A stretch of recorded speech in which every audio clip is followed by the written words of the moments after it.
250,000 homes and businesses still have no power today after Wednesday's powerful windstorm in the Great Plains and the upper Midwest.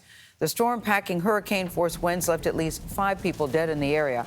It came just days after the deadly tornadoes that ripped across Kentucky and several other states. Lilia Luciano is in Dawson Springs, Kentucky, where the cleanup has been going on now for days and still has many weeks to go. Lilia, nobody wants to hear that. Good morning to you. That's right, Gail. And here, at least in Kentucky, at least 75 people have died because of the devastating tornado. In some areas, power may not be restored for at least a month. And for many of those survivors, a new reality is just now starting to settle in. For the Clark family, home is now just a room. One room for a family of 6 and 3 dogs. Honestly, it's been pretty rough. We're used to a big 2-story house. A house that was destroyed by last Friday's tornado, along with almost all of their possessions, clothes, bank cards, even their cars were totaled. That's our car stuck up on that tree. Now the Clarks are staying at this repurposed lodge inside Penny Rowell Forest State Park. It's become a shelter housing more than 100 people.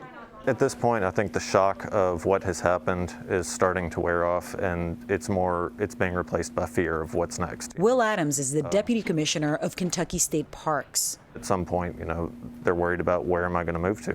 Where's the housing? That sort of thing. Now the Clarks are relying on donations and the efforts of people like KAMMIE King. Jump, 1, 2, 3. Oh, these are my friends. How are you, love? A preschool teacher at the local school.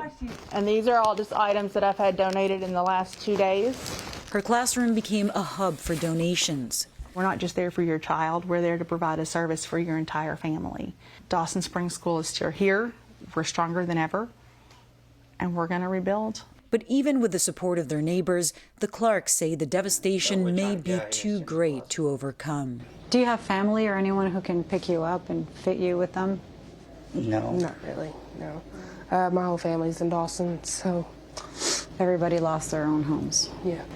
We're hoping to stay in Dawson. I'd rather stay in Dawson, but honestly, at this point, we don't have many options. State officials say more than 600 people are now sheltered in those 7 parks in the state. Many people are in the same situation as that family. And we spoke to that pre-K teacher, that preschool teacher. What she says is that now she's starting to worry about the community's mental health. She says this area is so prone to severe weather. And all she can think of is how those children and their parents are going to start reacting when they hear thunder or strong winds like the ones we've been having over the last 2 days. Tony. Yeah, the recovery goes on. Lilia, thank you. Great reporting this week from a tough story out of Kentucky.